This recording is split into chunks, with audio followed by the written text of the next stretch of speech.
আমরা অনেকেই ফরজ গোসল কিভাবে করতে হয় জানি না, লজ্জায় জিজ্ঞাসাও করি না। ফরজ গোসল অত্যন্ত সহজ একটা ব্যাপার, এটা এরকম কঠিন কোনো বিষয় না।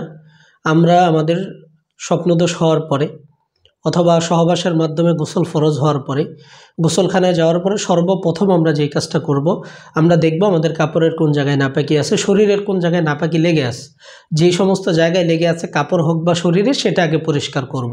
পরিষ্কার করার পরে আমরা বিসমিল্লাহ বলে দুইটা হাত ভালো করে পরিষ্কার করব কবজি পর্যন্ত। অজুতে যেরকম ধৌত করে ওই স্বাভাবিকভাবে অজুটাই শুরু করবেন।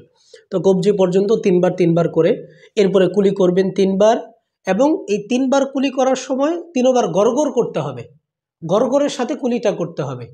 হ্যাঁ, স্বাভাবিকভাবে যদি আপনি 3বার কুলি করেন তাহলে কিন্তু ফরজ গোসল হবে না। ফরজ গোসলের সময় আপনাকে অবশ্যই গড়গড় করতে হবে। এরপরে 3বার নাকে পানি দিবেন, 3বার মুখ ধৌত করবেন।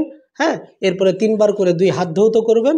এরপরে একবার এই যে মাথা মাসে করবেন কানসহ, করার পরে 2 পা ধৌত করবেন না। এরপরে স্বাভাবিকভাবে মাথায় বা কাঁধের মধ্যে পানি ঢেলে আপনি আপনার গোসলটা শুরু করলেন।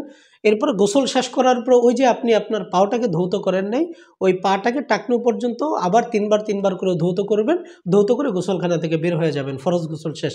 এরকম সিম্পল একটা ব্যাপার, কিন্তু অনেকে এটাকে কঠিন বানায় ফেলছে। কঠিন বানানোর কিছু নেই, এইভাবে করলেই আপনার ফরজ গোসল হয়ে যাবে ইনশাআল্লাহ।